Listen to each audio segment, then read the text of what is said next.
you all for coming.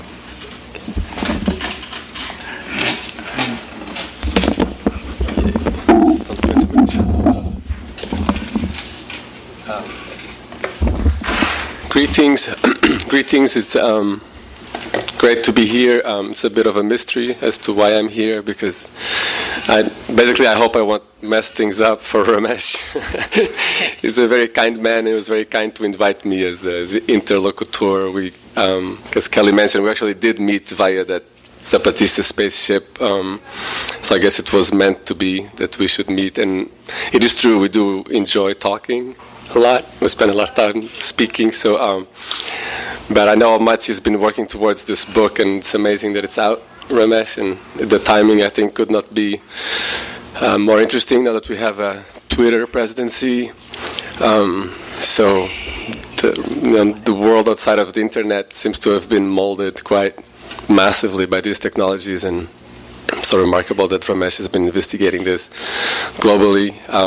Ramesh, it's an honor to be here with you. So I don't know if you want to tell a little bit about the general impulse of why you thought this book needed to happen, and then maybe we could take it from there. Well, the book is really, it's come out of my heart and my work and my intellectual, political, and personal practice. I'm a former engineer who studied engineering and went to MIT for graduate school, and in the processes of building the systems, right, that have come to define and shape our world, right? Like Google was sort of being talked about by us at MIT in the early 2000s.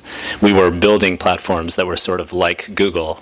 We were building platforms that came to resemble platforms like Facebook. There was a sense that I had of this question of who are we going to serve? Whose voices are we going to support, and whose voices are we not going to support? As we are in these incredibly privileged, powerful institutions and building these tools that we we imagined would come to actually connect and fundamentally transform our world, right? And I was thinking about how the story of politics today in our country and in so many parts of the world is partly a story about the internet, right? So I wrote this book out of a sense and feeling I had that I wanted to think about how to develop these newer technologies in ways that really serve and support diverse cultures, diverse voices, diverse perspectives. And I was thinking about this idea and this concern I had, while I was in graduate school, that we were basically just building these gee whiz technologies, from algorithms to systems to interfaces to tools, and we somehow assumed that as we just spread them all over the world, that we would bring the world closer in our own image. And I sort of felt that's kind of not the way this thing should be, right? We build technologies that resemble us as humans. Humans create technologies, but which humans are behind those desks, right? And so all my work and the stories of this book are stories of collaboration with diverse cultures and communities all over the world, where together we're reimagining technology. We're reimagining almost every component of technology that one can think of, from how you build a network to how you design a system, to how you kind of protect yourself from surveillance, to how you empower a political and social movement. There's stories in there from the Egyptian Revolution, where I was doing my field work. So the book, even in this current moment, where I think a lot of us are sort of bummed out about the political environment in this country, this book is meant to be felt and experienced in a very positive sense, at least by me, because it's a book of stories of empowerment and collaboration and mobilization. So I'm really grateful that you all could come, and I look forward to us all having a conversation today. Rather than me reading this book to you, I will just tell you some stories and hopefully interact with you around it. So, yay! Thanks. Glad you touch upon the diversity issue, because that's one of the first things I wanted to bring up. In the book you mentioned, bring up the concept of deep diversity. And as we well know, a massive tree plantation campaign does not produce a forest, as much as the release of 500 jaguars does not create a jungle. So I wanted to ask you if you could talk about a little bit the parallels between the realities of biodiversity on Earth and the realities of technological diversity in human cultures. Because I remember when I was a kid, I say, for instance, I went out with my parents, the conversation would never be, hey, if you want to call me on the AT&T telephone. We'd be like, get in touch with me, So it's interesting, now it seems to be every time that we're talking about how we get in touch with each other, that we have to name the technologized vehicle through which we are having this communication. And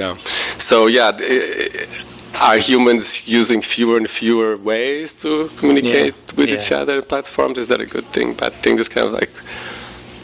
So I've been doing a lot of media outreach this week, and I was on the Young Turks and KCRW over the last couple of days, and I mentioned this piece that came out in the New York Times called AI, so artificial intelligence, AI's white guy problem.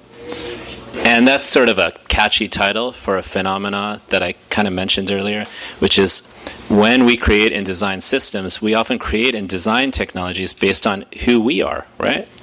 And so it just so happens to be, and this is not meant as a sort of diss per se, that the people running these Silicon Valley companies tend to come out of this sort of background, right? They tend to see the world in ways that are sort of built upon an experience that comes out of like science and technology, which has always been kind of coming out of the Enlightenment and European era thinking. So I think you all know this, but right now in the world has about 7,000 languages, and it's estimated that about half of those languages are going to disappear within the next 100 years. I mean, you all know about climate change and sort of the astonishing potential loss that's ongoing and continuing of plants and animals in our world.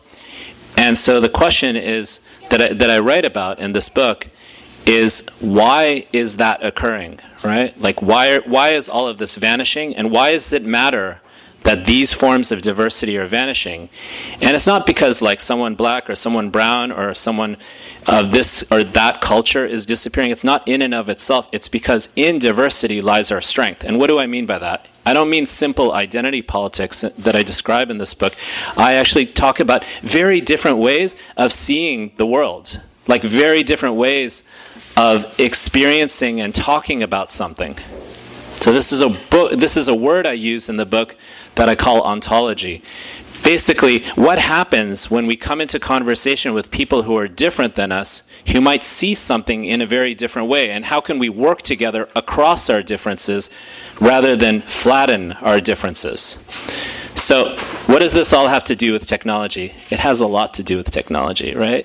Because there's like 1.8 billion people in the world that are Facebook users, and about the same number that are Google users, and about 4 billion people in the world out of 7 billion total have access to the internet. So it's like, whose internet, right? And so the question that I'm asking in the book is, can we think of an internet that doesn't flatten our voices so we have to simply subscribe to invisible protocols that are built into technology, right? Like I put something on Facebook, God knows where it goes and who sees it, right? Breitbart is the most popular political news source on Facebook. How many of you have seen Breitbart posts on your Facebook feed? Like half, one and a half. That's a half. Out of the whole room, right? Did you know that? So like what I'm trying to say here is not that we want more Breitbart in our life. I'm saying that we need to figure out ways to develop tools and systems that get us into better conversations with one another across our diversity, across our differences. And so the book is full of, like, again, all these stories of me hanging out, learning, collaborating with Native American communities, Egyptian activists, peoples and communities in South Asia. And in all of these projects, I'm trying to think about how, with these people directly, with these communities, often that I'm invited to work with, we develop and design technologies that support those ways of knowing, if you will, those traditions those belief systems so we can bring them, when appropriate, into conversation with one another. Right? I mean, if that doesn't make sense, like, I will continue to clarify that. But that's really the charge of the book, right? Like, how do we think of an internet that actually counters this astonishing loss in linguistic, cultural, and, biodiversity as well? How do we think of technology in that way, where it's not connectivity at the cost of diversity? Right. Another thing that for me is central is the idea of depth, or historical depth, like how far back in time things go. And so I had said, there are concepts of thoughts that which are articulated so clearly that once you come in contact with them, just the mere fact of coming in contact with them is liberating. One that comes to mind is Angela Davis' prison industrial complex, which changed the ways we think about the United States, justice, and slavery. So a concept in your book that had a profound impact on me was this recency bias. As we see how Twitter, you don't need to know what somebody said last week, you just need to know what I said yesterday. So this recency bias, when applied to 21st century technologies and the corporations who develop and copyright them, make me ask, can one really understand a tree focusing exclusively on the latest flower to bloom, on the latest leaf to gain airborne qualities? Is there such a thing as a geek who is into roots?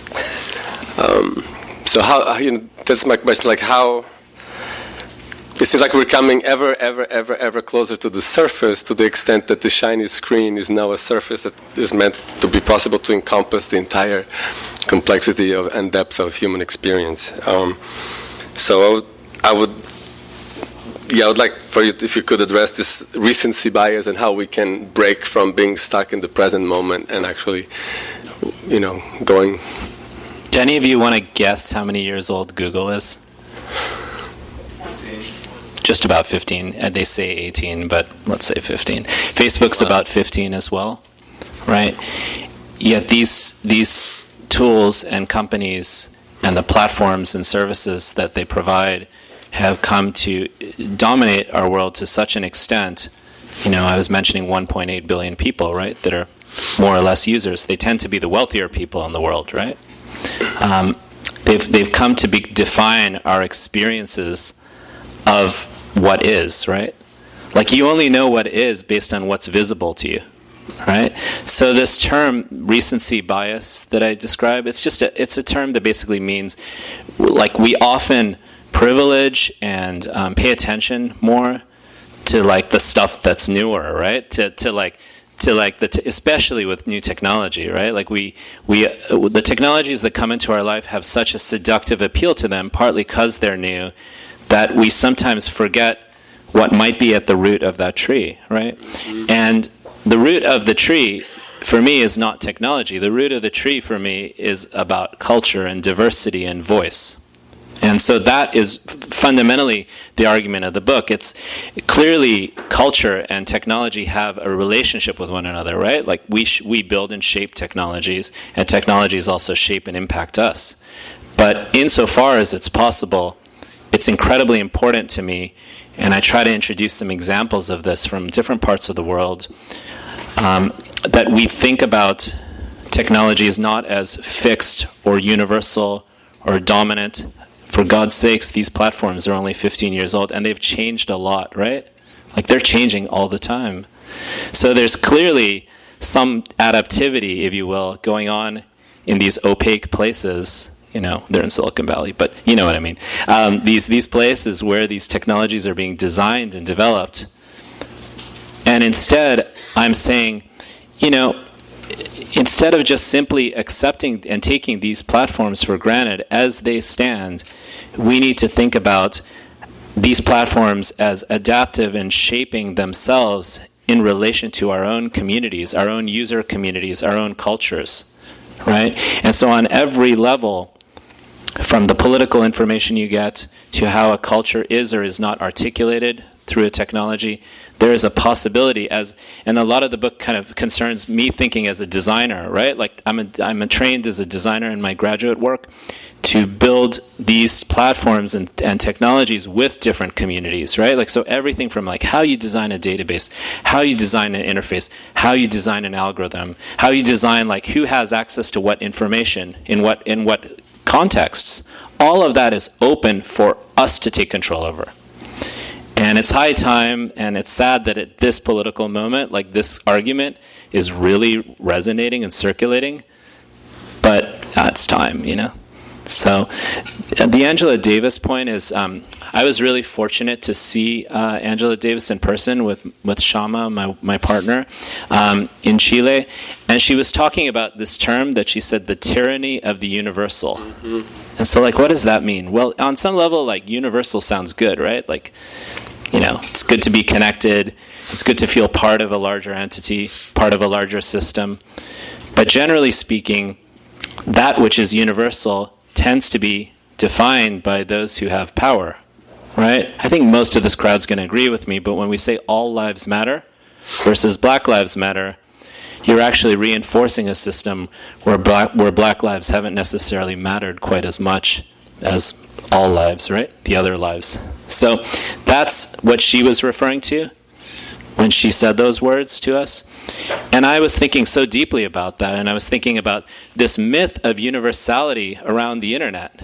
You know, this idea like, it's universal, it's everywhere, it's accessible, all we have to do is access it. But like, whose internet, right? Who is it supporting? So those are the questions that I'm just trying to grapple with through all my work, and I'm dealing with it to some extent in this book. Yeah. So. You mentioned also the world listening versus world making, like the way in which these new technologies are, the narrative surrounding these new technologies is always about how they're going to rid us from the stale, the slow, old world and deliver us into the shiny and fast future. So it's always a narrative about how the world will never be the same now that we have this tool, you know. So Ramesh talks about the importance of world listening rather than world making. And I remember noticing that having come from Europe, from Portugal in high school, you have to learn 2 foreign languages. And we sort of have a joke that says, you know, multilingual, trilingual, bilingual, American. This is, and you know, in the time that I've been here, it's interesting that my friends have like, oh, I've learned. Do you know Photoshop? Do you know HTML? Do you know? It's like, and they've like gone through this effort to learn so many languages that allows them to talk with machines. And I've run into such few people that tell me, you know what, I'm learning Mandarin, or I'm learning Spanish, or I'm learning, you know, Tzotzil or Tzeltal, or, you know, or I'm learning, God forbid, Dine or Oloni, you know. So, yeah, the importance of listening, you know. Recently I was doing an event that involved recording, and I was trying to get a sound person to record the event. I was having a hard time, so I had to ask several people. And it was really beautiful because somebody that I would ask would say, oh, no, I can't do it, but I'll recommend some people. And everybody would send me like a list of 8 or 6 names. And I was like, wow, this is such like a neat, mutually supportive community. And then I thought, well, maybe it's because they are people who believe that listening is important, you know, because they record sound. So this narrative about the world changing, for me, a screaming example was the Arab Spring, where it was like, Arab Spring, people in the Arab world are using the internet to create revolutions, and spring became fall, and hope became incredible oppression, and liberation became like torturing, and 400 people being condemned to death at the same time, and all of a sudden nobody talks about the Arab Spring. It's like when technology seemed to be delivering this future, and then the archaic past actually is so much mightier than this child technology. All of a sudden, nobody's interested to talk about it. Why aren't we talking about Egypt anymore? You were there, and I would love for you to share. Yeah, no, it's so It's such a great point. I mean, I want to just show you a couple pictures to kind of talk about what's going on in this book in relation to what you're saying, Rigo. Okay, so this is an image some of you might have seen. It's an image from Standing Rock. It was up on The Guardian. And you sort of see these sorts of clashes that are occurring, right? I mean, and this was before Trump took office, so, who knows what's going on right now. And I was speaking to some friends who are native leaders, and they're connected with folks Standing Rock Sioux, and they were explaining to me that the water protectors are not just seeing this as a matter of private property, right? That's a very Western framing around these kinds of clashes. It's not my water versus your water, or my land versus your land. They see themselves as protecting the water for 7 generations, So they're like the ancestors for 7 generations. It's amazing, right? Like I don't think of myself in those ways, but that's what culture is, like those differences. And I was just thinking about, like, why is it that so few of us know that fact? Why is the internet not empowering that sort of form, those forms of deeper cultural dialogue? What I call deep diversity, right? That's the term you were mentioning. So the thing and that's why this idea that like technologies are making the world, but these technologies themselves are just being constantly designed, tweaked, engineered, and manipulated in new ways, but we don't quite have power or knowledge of how or in what ways. Instead, there's a whole other approach, right? And like the book is full of these stories of like another approach, and this approach is like sitting with people, figuring out how to keep your grant, because I'm funded by these research grants, some of you know. Keep your grant while like not following these deadlines per se, and kind of working with people and sort of being okay with the unexpected. And I just want to show you a couple images of this. So that's an image of all these chains of production that go into some of the technologies we take for granted, an image from Foxconn in China where these iPhones are assembled and other devices, and an image from the Congo of a Congolese miner who's mining for coltan. This is another Guardian images here.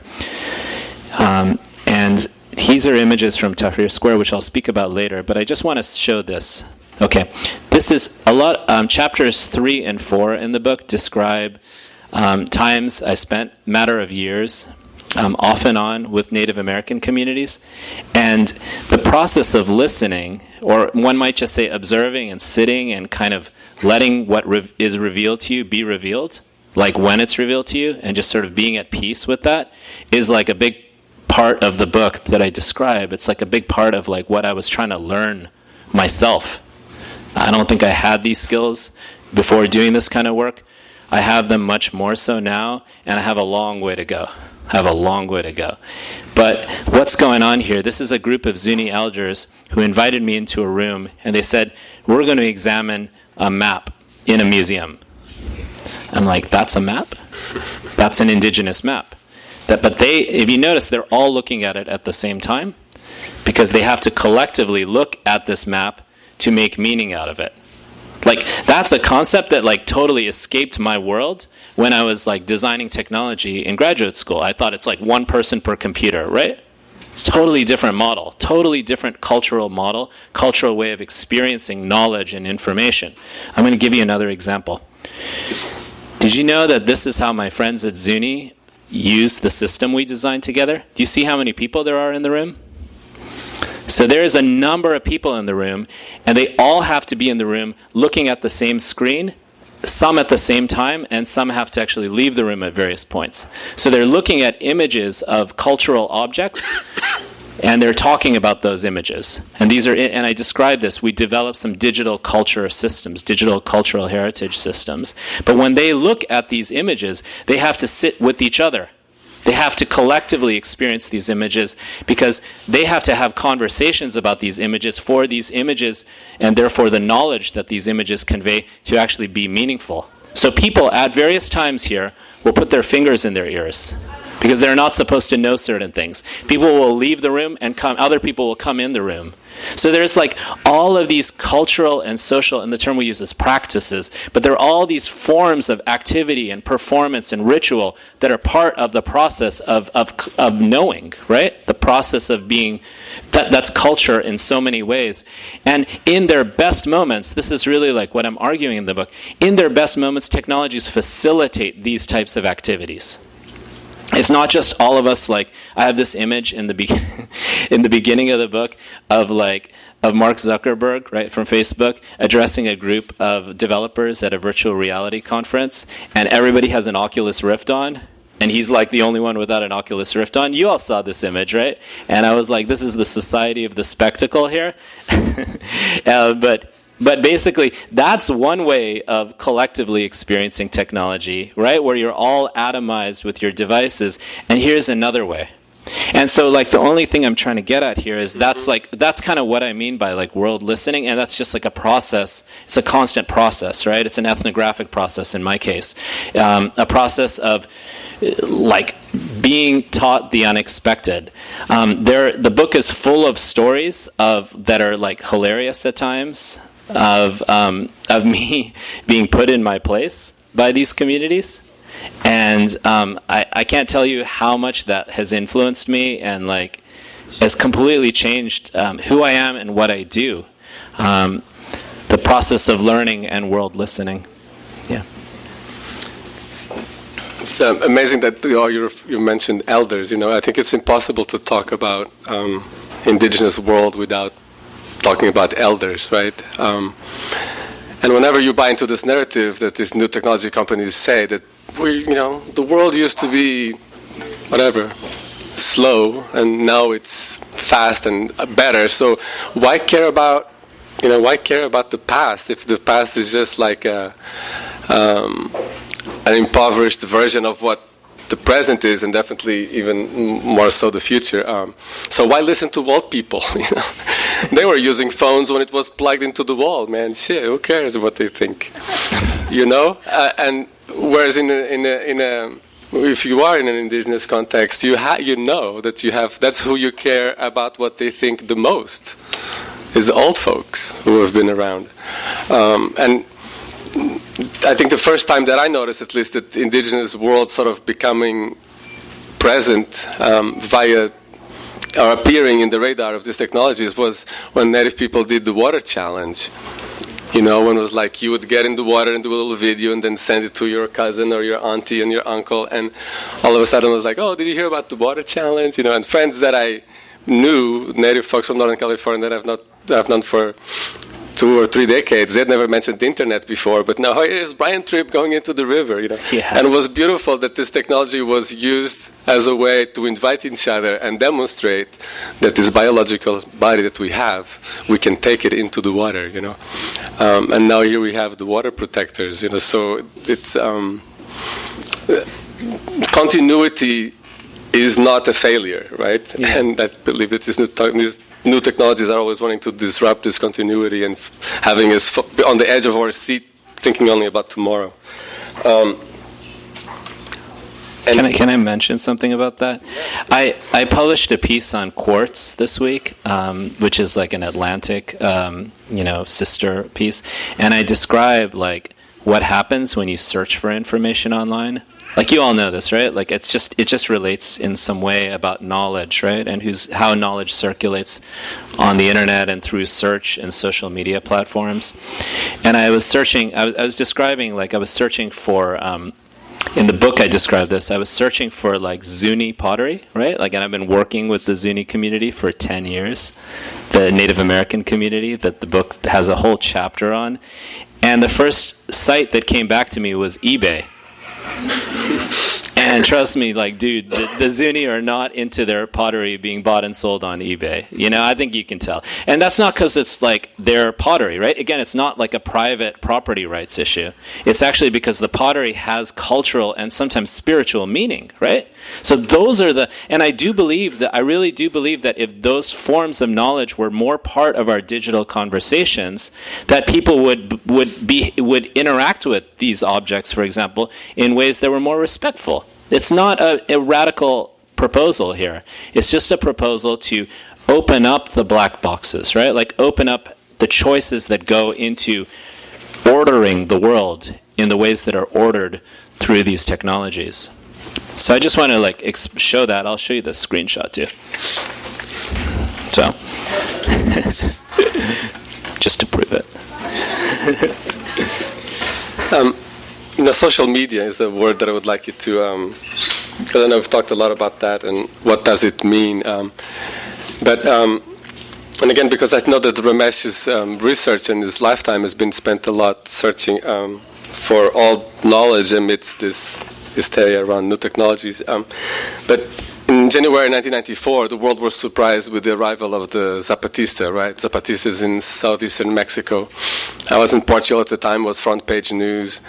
And so it was very surprising that this indigenous group had risen up in arms. But another thing that was very surprising about them is that they would issue these communiques from the jungle, and the communiques would be in Barcelona, Paris, New York, New Delhi, São Paulo, Buenos Aires at the same time. And I was like, whoa, how do they do that? Turns out they were using this thing called the internet.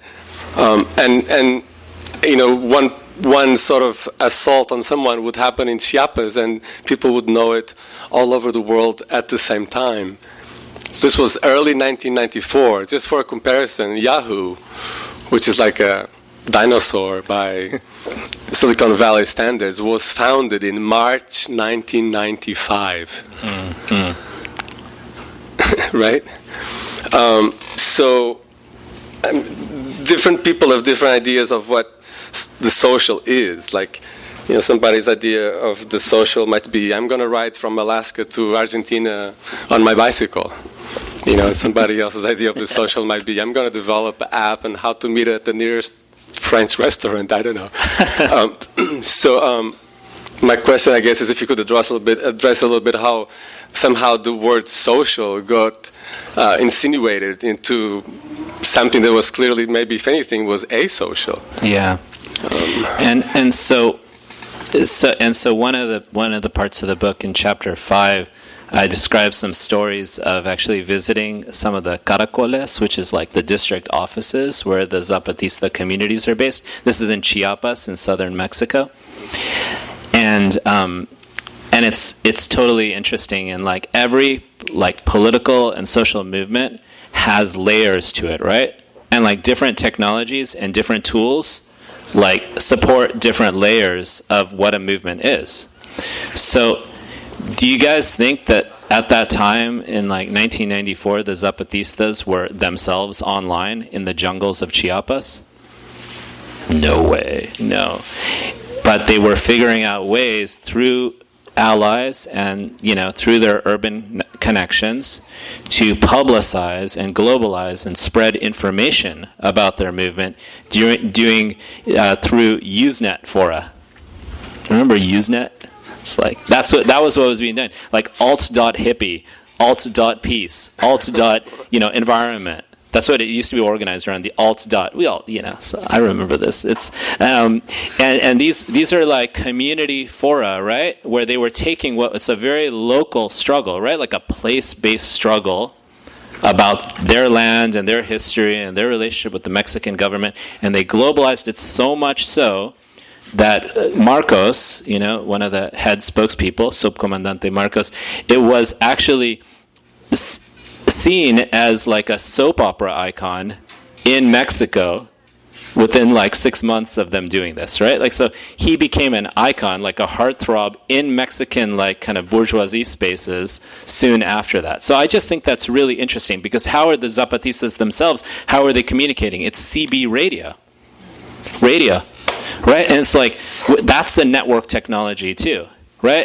And so the point really that I was sort of trying to address with this in the book is again, just my call for us to think about culture and diversity and communities as we develop and design technology, let's also, when we tell a story of some phenomena, let's remember that it's social and political and cultural, and then think about media and technology in a more grounded way, right? So that's really like what I was trying to get at with that. So when, we know that social media are social in some ways and not social in other ways, but it depends on the affordances of the different platforms and what we're talking about and in what context. But like in the context of like the Arab Spring, where the book describes some of my stories, like wandering around Egypt between 2011 and 2013, being like talking with people telling me like, tell Facebook to like, lower the price of tomatoes in my neighborhood. And, like just these kinds of ideas of what Facebook is, right? So in the context of that work, I recognized that here's a small group of activists that were using social media technologies, but they weren't using it to mobilize and rally necessarily people in their own country. They were using it to globalize their story.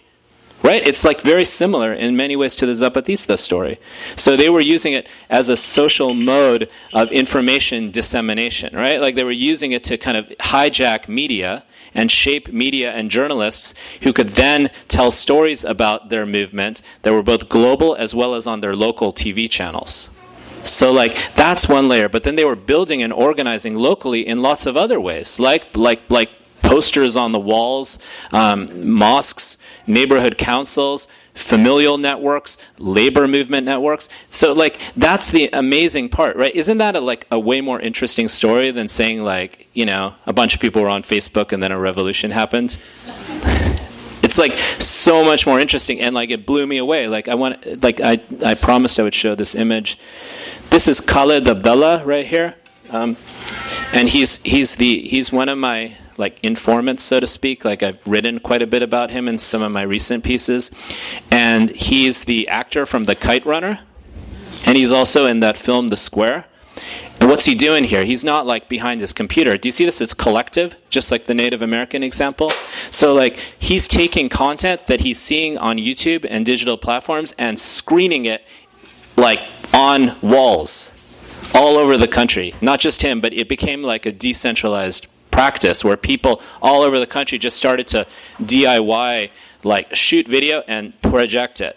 And at any given time, there were 600 of these things happening in Egypt in any given like couple day period. It was just happening and spreading. It was a viral model. It's like the internet without any fiber optic cables or wires, It's like a network. And so the point I just want to make is like that to me is social, right? Like because that story is not defined solely by the piece of media content that's being projected. It's defined by who's there, what are they there for? Like what are they doing with each other when they're experiencing it? So it's like that's social for me, right? And I just think I really believe that like Facebook and Google and Twitter can empower those forms of sociality. I just think that there's a little bit of a weird myth that like we're socializing simply by being stuck in our own echo chambers, if you will. All right, cool. So I'll ask you my last question. Last one, and then we'll open it up, please. Yeah. Because in the end of the book, you kind of come back to this central question that is, whose global village is it? Whose global village? And the word village, I think, conjures up in our mind like a friendly social space, like a village where you know everybody, where everybody's cool with each other. But so I kind of, since you've challenged me to do this, I've been thinking about it a lot, and I kind of thought about, I feel like we live more in a global villanage. Villanage, Villanage, yeah, where the most popular people are the villains, You have Duterte, you have Trump, you have Putin, you have This is why Temer. I asked him to do this with me, by the way. You have Temer, and all of a sudden it's like a global villanage where it seems like, there's not even mercenaries anymore. They're just contractors, right? So how did we get here? How did the village get? How did village life get hijacked by the villains? This is like the bummer part. I mean, I kind of went there a little bit earlier, but this is so. I'm writing now like quite a bit about like our political environment in this country and how the internet has been weaponized to support, this sort of like fascist, movement that we see underway, and so So all right, so like the ways, like the story of, for me, the story of like American politics and American presidential politics, the last like 3 rounds was partly a story about the internet, right? Like how data was collected, how data was monetized, how data was analyzed, the platforms by which political participation occurred, and we know that story with Obama and Howard Dean before that, which is like in the primary campaign against Kerry. This is a really interesting moment right now where the villainage has occurred. I'll just say the villain villains have emerged partly because of their ability to exploit the ways in which information circulates through our social media platforms, and specifically the algorithms that are the ways that they saturate these systems and they determine what is and is not visible to whom in what manners. Okay, and so there's a lot of money and support that's I've been reading about this quite a bit over the last few months, but by all means my work is not complete in this, that has gone into what we call weaponizing the fake news phenomenon, right? So basically what's occurring is there are incredible ways in which groups like Breitbart were funded and supported by individuals like a guy named Robert Mercer, who's really important to know, who was a natural language processing AI guy at IBM. So incredibly brilliant, technology guy, who has supported and funded through his hedge fund, not just him, but other people as well, various platforms that are collecting incredible amounts of data on about 220 plus million Americans. There are dozens and dozens and dozens of data points. Some say hundreds and hundreds, if not thousands, of data points that are being collected about all of that. So that influences a strategy where you can manipulate the so-called global village to actually target people with ads and route how content is flowing and distributing through networked algorithms. So any network architecture can be exploited if you know the logic and can manipulate the movement and mobility of information within those networks. So I think it's an incredibly interesting moment where we're at, where the ability to control and manipulate how information flows and visibility and invisibility through Facebook, which is the place people go now for news. Right? I mean, it might be stuff we post on Facebook, and almost nobody here saw Breitbart articles on Facebook. But why is Breitbart so incredibly powerful on Facebook? It's the most popular political news source on Facebook, even though none of us have seen it, or 1.5 people, I think, because the mechanisms by which its visibility is flowing is being determined by these, I guess, local villains, national villains. So it's, if there ever was a time to take back the internet in relation to people's grassroots cultural voices, I think now's a good time. CNN seems to be on board with that. The New York Times seems to be on board with that. And when they're on board with things, because they're being discredited and shut out, literally, right? And part of the reason I feel like they're being shut out is Trump and his administration can get away with it because they're in control on the social media platforms. So, time to take back the global village, huh? Indeed. Well, thank you, Ramesh, so much. So then, if people have, I don't know, do you? Yeah, we have a lot of time. The mic, or how do you? Let's just see if there are any questions. There we go. Yeah, thanks, Cece. And we have a half hour or so, or whatever. Yeah. So my question is, I'm one of the people who have never heard of Breitbart until you mentioned it. Now, would you say, in terms of taking back the internet, is it my responsibility to seek that out? And as an individual, because I'm not an information technologist, Sure. Is it my responsibility to seek that out and penetrate the echo chamber that I'm already in to learn about those? I mean, would that be on a mission list for me to say, I'm going to go after 10 news platforms that are very conservative, so I'm rightfully informed? Is that what you're suggesting? Not exactly. No, but it's such a great question. It's because it's not clear exactly what we should or could do. I mean, we should just start simply by not not completely assuming that the world of Facebook that's presented to us is the same world that's presented, obviously, to many more people than ourselves, right? Like, we start with that. I think it's important to understand, definitely, the conversations and discourses that are emerging through these sorts of sites. These are, little sites. And one of the ways in which these guys that I was mentioning were able to weaponize the visibility of search results was by creating lots of small little websites that link to one another, because backlinking influences the visibility of content on a search algorithm. But I think it's about us trying to do whatever we can to pressure, first of all, these platforms and these companies to explain to us why content is chosen, to give us some possibilities of browsing outside of that. I was reading the Zuckerberg manifesto this morning, and it doesn't really deal with these issues the way it should, in my opinion. Mark Zuckerberg wrote a manifesto, by the way, in case you didn't know. And there's some interesting aspects to it. I think more than anything, we need to think about how to get outside of these bubbles in as many ways as possible, that by not necessarily relying on technologies that are producing these bubbles. So, there are some experiments that we can do around this. I shot a video with Fusion where I had a very, very nice lady who's a declared Trump supporter show her newsfeed with us, and I kind of talked through my newsfeed, and we looked at the two in tandem. And so those are the kinds of things that we can do, because I think a number of people who voted for Trump and are supportive of President Trump still are upset about the same issue. So there's something that we can align around here. So there's a lot more to this, though. Yeah. Follow-up question is just that, Yeah. Is it enough, because it's all algorithmic, and so I'm in an echo chamber just because of the way that I've looked at things in my natural, organic way, but if I were to start following Breitbart, would I crack into a whole other code and algorithmically would I see? It may or may not happen. It's definitely worth, that was the last point, thank you for reminding me.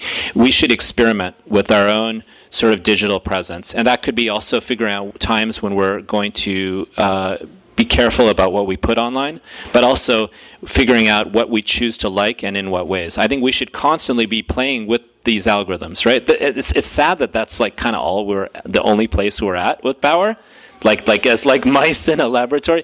But we're going to push further, right? And now that the mainstream media is on this side, like the side of critique that like a lot of us have had, from a more So like there's a possibility to make this happen. I feel optimistic about it. Yeah. Thank you. Yeah.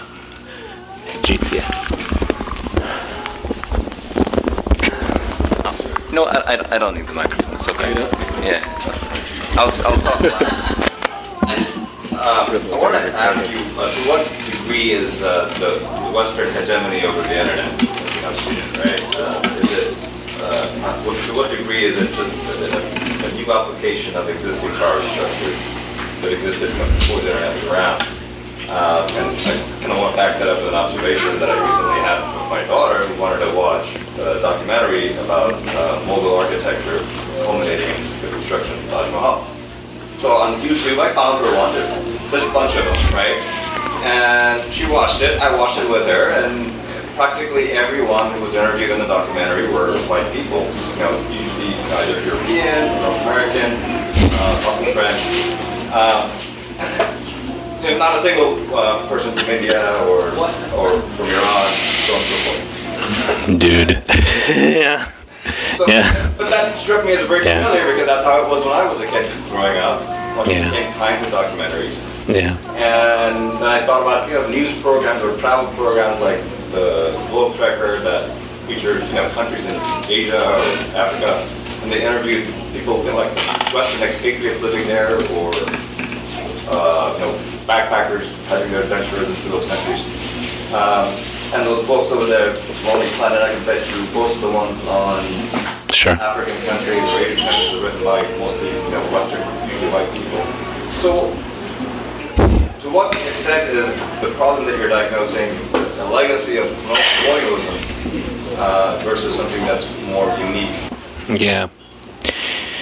I mean, I actually describe in the first full chapter of the book, how various the history of like databases, and like seeing databases not just in the kind of IBM's creation of database, but in the legacies and histories of the Enlightenment, a time when much of the world was colonized by European countries. And so I describe how the other, right, like the other being like the places and communities and cultures from which objects and entities and knowledge was taken and extracted, how the other was kind of reorganized according to the logic of the colonizer, right? Because Enlightenment knowledge, it's incredibly complex, but basically, was built upon certain types of ideas of how information is to be ordered and presented and classified. Specifically, I'm thinking about classification.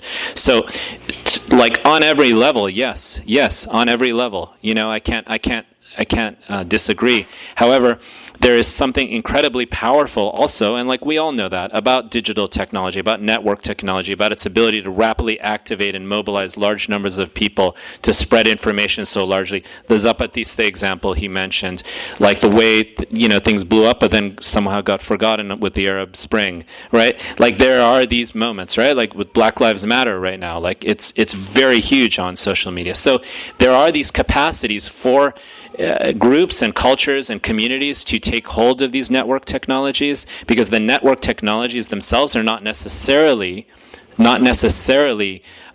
tools of the West, right, or tools of the colonizer, right? I mean, sure, the people that created and owned and monetized and tend to manipulate these technologies tend to be, the rich elites.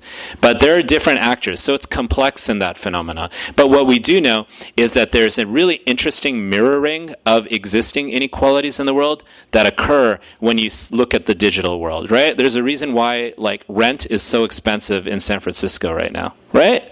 There's a reason why so many startups and so many tech companies, or like in Venice, right? Like, it's like similar, right? Venice Beach. There's a reason why, the venture capital companies that fund Silicon Valley tend to also be in Silicon Valley, right? Like, place still matters. There's a reason why Bangalore in India has blown up the way it has, right? There are these network nodes of that mirror various systems of inequality. So it's not a one-to-one relationship, it's a refraction. That's like what I kind of argue in the book. It's like passing a light through some prism and then it spreads in new ways, but the source of the light still matters. Yeah. So taking it to the macro level, because that's where I want to go with my question. I think that's more away from Do you want to? Yeah. where you're trying to. Thanks. Okay. Thank you. Yeah, I want everybody here. Taking it to the macro level, which is where you went, which is where my question was coming from. So I'm looking at capital move through these information systems. I'm looking at Venice. I'm looking at Snapchat, a failing company that is now in auction for billions. You also mentioned the hedge fund manager whose system information... Robert Mercer, yeah. Exactly. Yeah. Hedge fund means that's the paradigm of wealth while you sleep. That's the paradigm of wealth being accrued away from us. So these people in Venice, right, these kids, this work core, right, they're looking at longtime artists who are wearing T-shirts. They have T-shirts, these protest movements that are occurring on the streets of Venice, long-term residents, affordable living people. They're looking at this with kind of affection and awe of their parents. Isn't it quaint what they're doing here? Isn't it sweet? They're not acknowledging the new world, but they're in protest of this happening. It's just indulgent kind of maneuvering that they're viewing this with. How do you square that with this article I read on Silicon Beach in the New Yorker, and Rebnick and Cassidy and some of these writers doing the best journalism, right? Yeah. Okay. So these are the people who are in charge of overthrowing our government right now, which will be done. We see it happening, and who are in this information fight to get the truth across and bring the real world back to us, and they will prevail. But at the same time, capital is moving in this vein, which is really actually working against us. So what's the upshot of that? Will this younger elite workforce be looking indulgently at their parents protesting on the street and still taking over the world, still limiting us to lower and lower economic levels? What is the upshot of that young, inexperienced elite workforce, that group of people in charge of the world, in charge of real estate? What are they going to do to us? I mean, that's an amazing question, revolutionary question there. And you're one. I mean, I see myself in solidarity with all these movements and communities that I write about, for sure, and write with. A lot of these, I should say that, a lot of the pieces, a lot of the publications that have come out of my research are authored with my community partners, and that's really important, you know. I think insofar as it's possible, the engineers and young labor force that are you know, populating these tech companies, there's not too many of them necessarily, even though they're expanding massively. There's a big labor issue that's going on with Silicon Valley, right? Like with Instagram, sold for over $1 billion with 14 employees, right when Kodak went bankrupt with tens of thousands of employees on a macroeconomic level. That's an issue. I think, I mean, I have a hopeful perspective as well, which is that there needs to be ways in which the movements that you stand for, and then many of us sort of feel a kinship with, can be articulated with those young, you know, brainy kids that are incredibly taking positions of incredible power over how technologies are designed and rolled out. I do believe that, as flawed as it was in some ways, the Zuckerberg Manifesto was partly a reaction to the incredible amount of criticism he's getting from a lot of us after what's been going down. I mean, it took till this, you know, this moment, which is not the happiest of ones, but like. Yeah, well, Zuckerberg was, you know, there's a bunch of things, right? They're going to correct their trending topics to not privilege. They want to standardize them more. That's not necessarily a solution, but it's better in some ways. They're also going to try to do more verification on content. Because we know there's incredible exposés about fake news and where it comes from and all this stuff, right? They're going to do some of that. They're going to try to open us up to visualize some of the choices around which content was selected, which is what I've been arguing for. They say that, at least. So there are some ways. So, I mean, my answer, it's a very simplistic answer, but it's just like the more we communicate with these folks, because like I could have been one of them, like I was in those worlds, some of my friends are in that world still, the more they understand the political and cultural dynamics that are being created by these systems, I think that there's a space to build together. I really do. I think the ones that are a little more out there have maybe gone off the deep end, but I think most people are not that way. You know, I want to take this book to Google. You know, I want it. That's what I want. Like, I want this to be part of like our technology worlds as well. That's my goal. You know. Yeah. You know, if I can address that question as a dialoguer, and kind of going back to what you had said as well, like, remember this interview with the Chinese Minister of Economy, and he says, you know, we know that, you know, civil engineers build buildings, or for instance, you know, build bridges, electronic engineers build machines, you know, electric engineers build this, mechanical engineers build engines, and they all get compensated sort of better than other professionals, but what do financial engineers build? That they get compensated so much more than all other kinds of engineers. So I think that once the old-fashioned ways of plundering become unattainable, like colonialism, invasion, you got to figure out new ways. So I think that the founders and owners of these high-tech companies are all another form of engineers, and they're plundering actually individuals. You know, like he said, you know, Facebook is worth 1.8 billion human beings. You know, so then if you're getting it, like somebody said, if you're getting a service and the service is free, that means that the product is you. You know, so I think that in a way these companies are in fact perpetuating a new wave of like colonialism and invasion, but they're going for the human beings rather than the territory. It's a reminder. Remember the Time cover, like the person of the year was you, like a few years ago? Yeah. Yes, Paul. Yeah. Great stuff. Awesome, thank you. Can you speak up as loudly as you can? Oh, okay. You guys this thing won't reach, yeah. I was wondering, you don't have this kind of documentary called Hyperurbanization. And we talked about that the internet is going to be a place in the future where it's going to be a Wild West where all the villains can hang out. Our goal is to take over the institutions. Because what I see the problem is why don't people have a computer? Why don't people create their own internet, their own ways of communicating? Oh, yeah, thank you for saying that. Why is it just them? And I totally hear your point. the colonization of the mind. It wasn't a dating app that turned into a place where you talk to your own friends, and now I'm realizing there's another section of Facebook that just sells products. It seems to pop up on my app all the time. So there you go. So my question would be, what do you think of, like, look, news, we go away from news because the institutions have been co-opted by corporate interests, right? So we go to online media because we think we're going to get alternative information, but we don't anymore. So we need to go and take over the institutions, I think. Yeah. Not scared of taking power. I mean, that's great, and, and so like isn't it a really weird moment, right? Because like a lot of us were critical of like the news media, right? And now the news media is sort of like aligning with these because they have had the rugs, thrown out from under them all of a sudden. This gave me an opportunity, Paul, to talk about this project that I'm working on that is like super, super interesting and inspiring. It's in the Oaxaca region of Mexico. It's an incredibly diverse set of communities there, Zapotec, Mixtec, and Mije communities. Dozens of languages spoken there, very biodiverse. And these communities have been disenfranchised, and this is like where I'm going with my work, and I think it's connected to what you're saying. These communities have been disenfranchised by telecommunication systems because they don't have enough money, there are not enough people, they live in cloud forests, right? And so these guys they don't want like Facebook, but they want mobile phones. And why do they want mobile phones? Because they can partly because they can practice their own language, which have never been written down. Zapotec languages have been written, but like not a lot, and they partly because of colonialism, right? I mean, directly, straight up.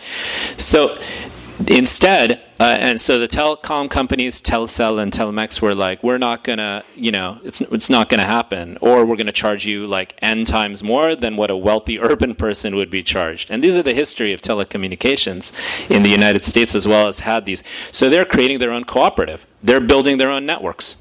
They're building their own towers. They're setting up their own infrastructures, and these are collectives. They're collectively owned. So, like, I love this kind of stuff because this is a re-articulation of cultural, political, and economic sovereignty, right, over network technology. It's not just about like, oh crap, like Facebook isn't serving my interests. It's like, well, let's re-engineer stuff. And so like the process and the subtlety of how you think about building those kinds of networks is amazing. And so these guys, that's my friend Peter Bloom with some Zapotec elders, like he's trying to spread this thing all over the world. And it's actually in this weird moment, networks can be helpful, right? Because Al Jazeera Plus did a piece on this, and so this actually globalizes the awareness, right? This is like what the internet can be good for spreading information rapidly. So it kind of globalizes the awareness of this amazing project, and like it's also it's like a memory that like very few people know. Professor Livra, my colleague, has written about this, where, like phone telephony in the United States was like cooperative. Y'all know that? Like it were rural cooperatives that owned and managed and built, or not built, but like basically assembled their own telephone networks. So like technology can take on those manifestations. It's just right now it's like it's slipped out. Yeah. Shama. Thanks. So a lot of where we choose to put our power is through our money, right? And where we choose to spend money. And I speak not only as an individual, but someone who works with businesses in marketing and business and money, right? And so there's a need, right, in terms of as an individual to be able to use our money in different ways that support our own causes, but how much of that is going to be self-interest, right? So how we choose to spend our money.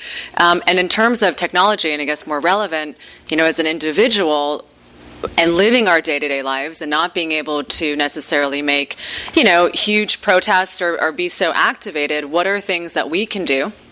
Right, not only in terms of individuals, but also as small businesses, right, and as people who have to survive in a highly global, highly competitive marketplace where these big Breitbarts and all these people actually not only skew information, but make it a lot more expensive for a lot of my clients and, my friends who have businesses to even, compete on that, right? So if we're not them and we're us, right, what do we do?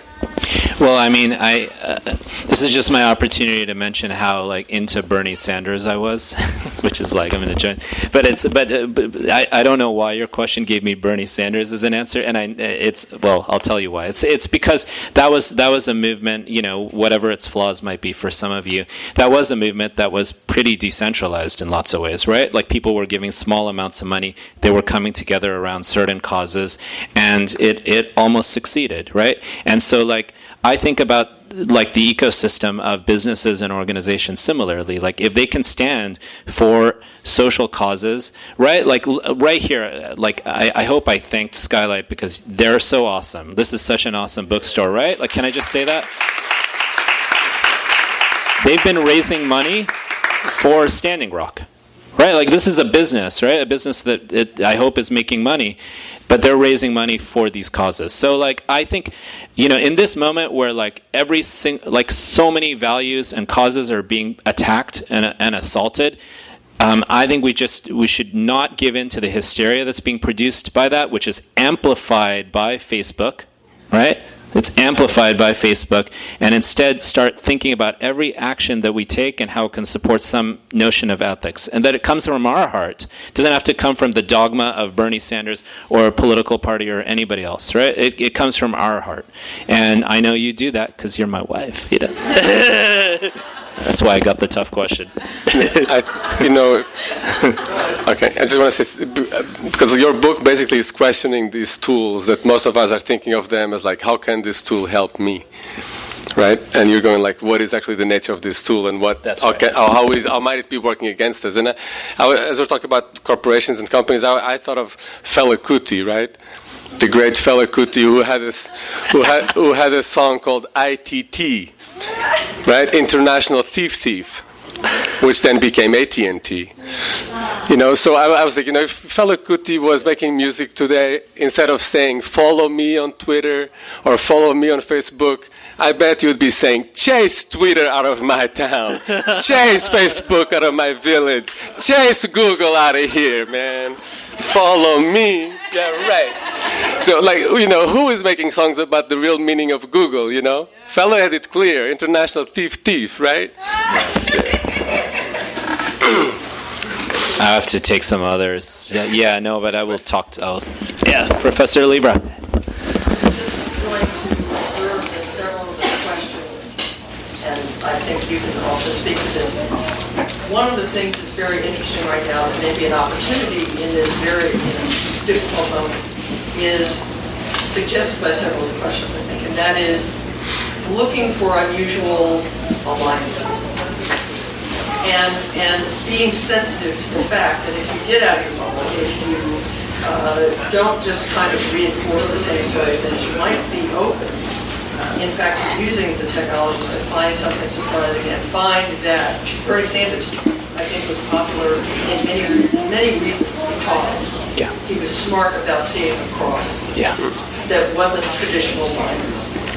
And I think that appealed to people even if articulated that way. So I think one of the things that the technologies and community technologies, cooperative technologies might allow us to do is to look for those unusual places. I was talking with another one of our colleagues the other day. She says, who would have thought in our lifetime, she and I are saying, that we would think now, okay, who's on the right side of things? The CIA and the Pope? And I think this is what we have to say. Well, of course, it's not the CIA, but some of them, just as we have with Trump, they're leaking. They're leaking. They got big tools. So, just being open to these new differences. Maybe some of you've heard the idea that maybe left-right isn't the big question anymore, it's open close.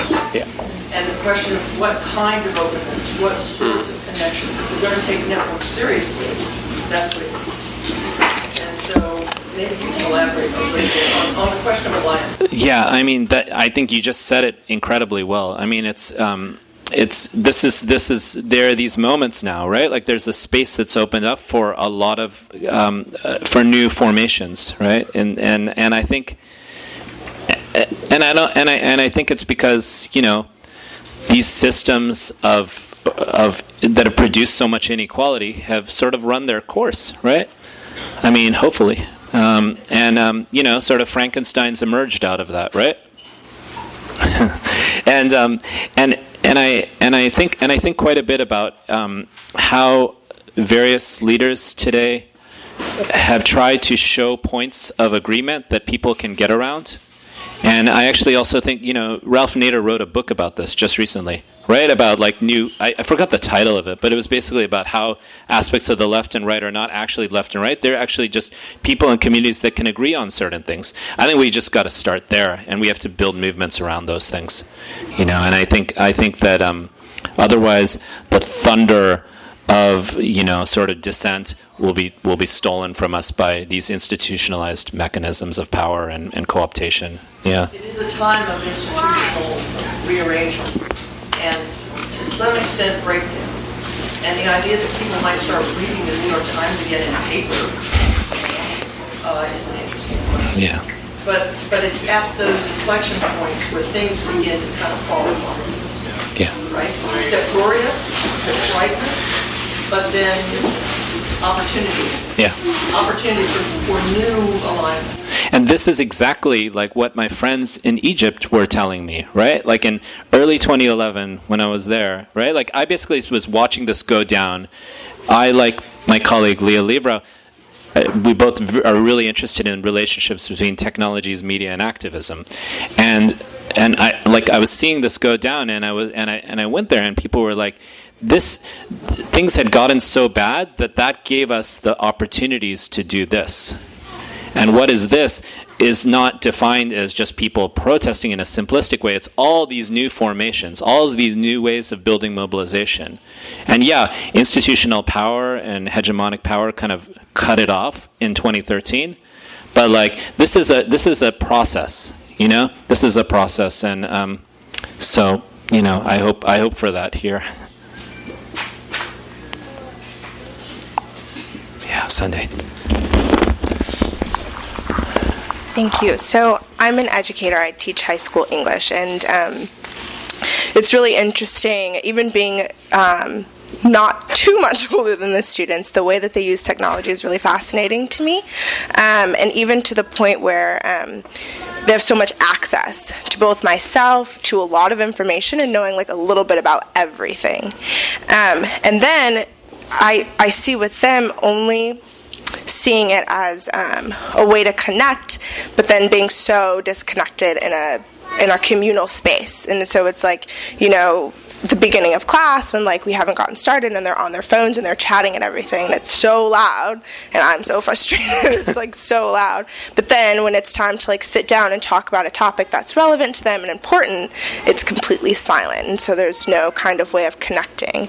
And so it's really heartbreaking sometimes. And so right now I'm grappling with how to break those down and kind of bring this sense of community back to the way that we learn. And so in thinking about technology, I'm thinking about what are the ways in which we can reteach community and culture and have technology be a part of that, because it is so much a part of their existence, right? So there's not the sense of removing it, but how do we relearn and reshape how technology exists for them that doesn't pull them away from one another, but more so reminds them of the actual connections that they have, besides how many people they Snapchat, and like Snapchatting each other in class, but then like not talking to each other face to face. And so that's such a great question. So it's really about like how do we kind of collectively use technology in the process of like collective learning and learning from one another. And it's like that's kind of like what I was seeing happening, but more like people and communities claiming technology in those two examples I showed, the one from Tahrir Square and the one with my Zuni friends. There's like my friend Jay does a lot of work on this, right? He's a media arts teacher in LAUSD in South LA. But it's basically like, like what is technology, right? It's just like anything by which we create different worlds and possibilities. That's all. It's the instantiation of possibility. And so there are so many amazing examples, right, of how people can collectively create and design and learn through technology, right? So like, I'll give you like one example. I don't even know if this is the best example, but I mean, when I was in graduate school, there was, even though I was kind of criticizing some parts of like my experience, we were also doing some awesome stuff with kids in schools where we were all together like designing like interactive like Lego robotic technologies. Right, like where the kids were learning how to build processing and computing power into like I'm talking like Lego Mindstorms and stuff like that. This is like relates to this theory that we call social constructionism, where people come together to construct and design phenomena, and through that process they learn from each other and they build their own bonds. And so like I really believe, I do believe that that's what's happening to some extent in this project, right? In this project, I mean, these guys are together, kind of building and designing their own network infrastructures, and it's not necessarily they're not building and designing solely to achieve an end. That's part of it, but the process itself of like collectively building and designing is like part of what makes it amazing. So I just think we can. I want to keep thinking about this. I think we together can think of many, many examples where people and communities came together around something that involves technology, but it wasn't about technology, right? It was about technology as a mediating artifact. That's the word we use in academia. But basically, it's a platform of collective expression. And I just want to remind folks of this. It's like, remember, like Facebook, it started as a community network. I'm not saying it was like the dream network, but it was a Harvard community network.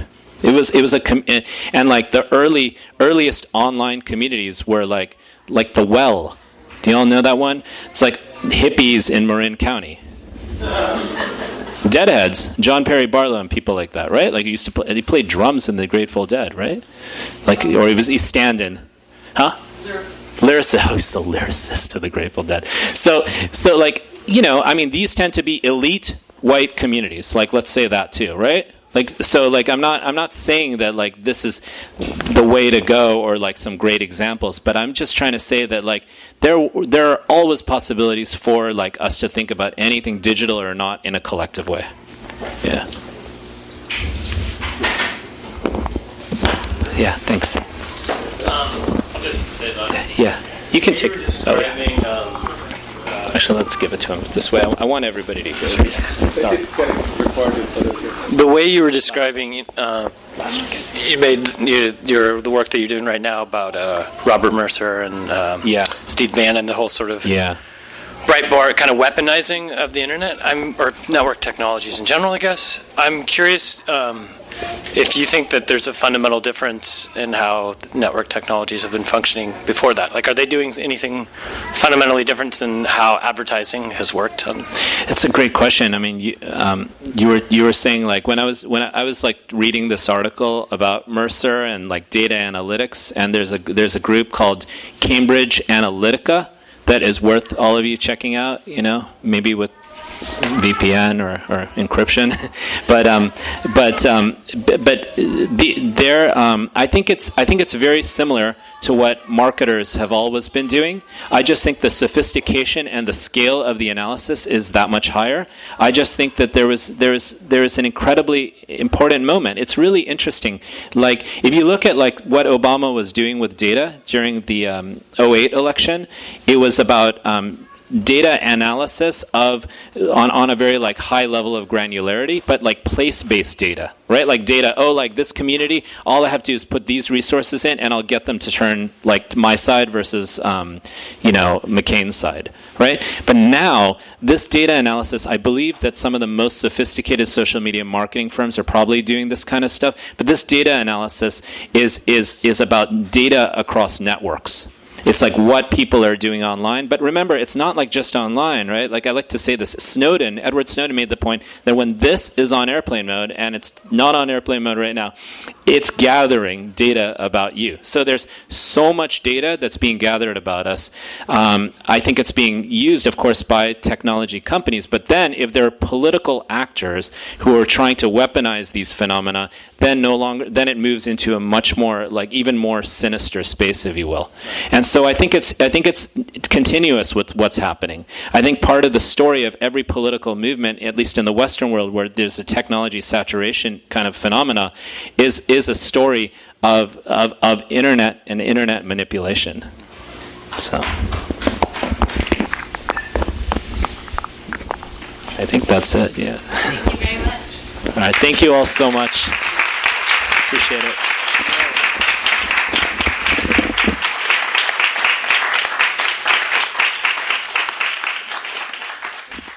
You've been listening to the Skylight Books Author Reading Series. Don't forget that you can listen to this and all of our other great podcasts at skylightbooks.com. Thanks again for stopping by, and we hope to see you soon.